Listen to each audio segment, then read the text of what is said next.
David Turinetti asks, what's the deal with morning wood? Ah, the wake-up boner. The deal is that genitals go through physiological changes during sleep. Vulvae get wet, clitorises get hard, penises get hard, and multiple times throughout a snooze. There aren't conclusive findings I know of as to why. Theories are that it's to keep the tissue oxygenated and healthy.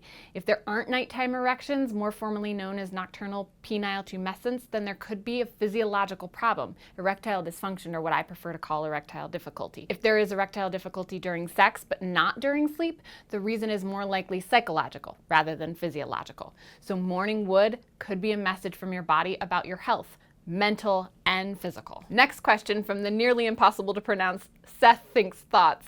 In so many words, does it seem weird that I'm going to be a music teacher but would also love to teach sex ed? Not at all. Your school may plan for a health or PE teacher to cover that material, but your intentions certainly aren't weird. Dr. Ruth was a sniper, Betty Dotson trained in art, Kinsey collected wasps. Sex education is awesome. Why wouldn't you want to add it to your other passions? Aaron Awesome wants to know, what is this? It is a plaster bust with magazine clippings collaged onto it by high school students to address teen pregnancy in Montana. Unlike most states in the US, Montana's teen pregnancy rates haven't significantly dropped. They still hover around 20%, meaning 2 in 10 girls become pregnant before age 20. Among Native girls, the statistic is 5 in 10, or 50% of girls becoming pregnant before age 20. From Sarah Lassell, have you ever heard of acute proprioception causing problems such as being unable to self-stimulate? I haven't heard of acute proprioception. Teach me? Curious Zachary Guadalupe says, what's your favorite fact? I'm not one to collect favorites, nor do I believe in the stagnant nature of facts. Maybe that Nerdfighteria is something amazing of a boss. JD Clark asks, what is heteroflexibility? Someone who identifies as heterosexual and recognizes attraction as dynamic, like a vegetarian who eats bacon.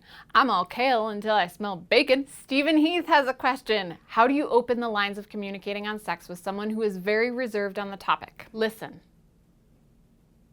Listening is the most precious asset of communication, in my opinion. Or ask them if they watch Sexplanations. Kelly Dawson says, long distance tips? Separate your date calls from your business calls, your date emails from your business emails, so things aren't getting all smushed together.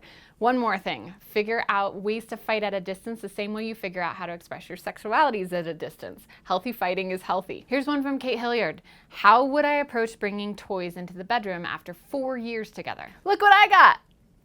Look at this gift certificate I got to a toy store. Wanna go shopping? Imagine how you would act if you weren't afraid, or how you would act if you weren't trying to control your partner's response. MX Travers wonders, are there any resources you recommend for sexual assault related PTSD and trying to move forward sex life-wise from that? This video and this video, I made them for you. Liz Onstead asks any and all tips for meeting potential romance type people when A, super shy, and B, slammed with college. Ooh, this is a good one for all of us to answer. Comments. I'll put my suggestions in the comments too. Katie Twyman writes, best short and sweet way to explain what queer means? This is an evolving definition.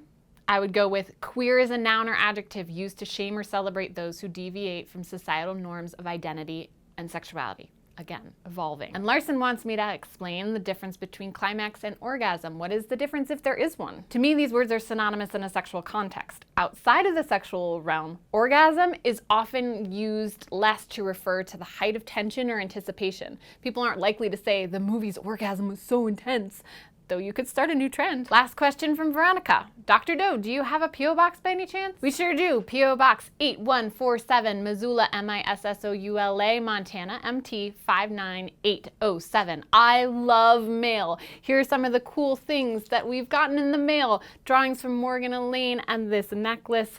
Plenty of thank you letters, gull wasps, bookmarks, and this one from YouTube. Stay curious.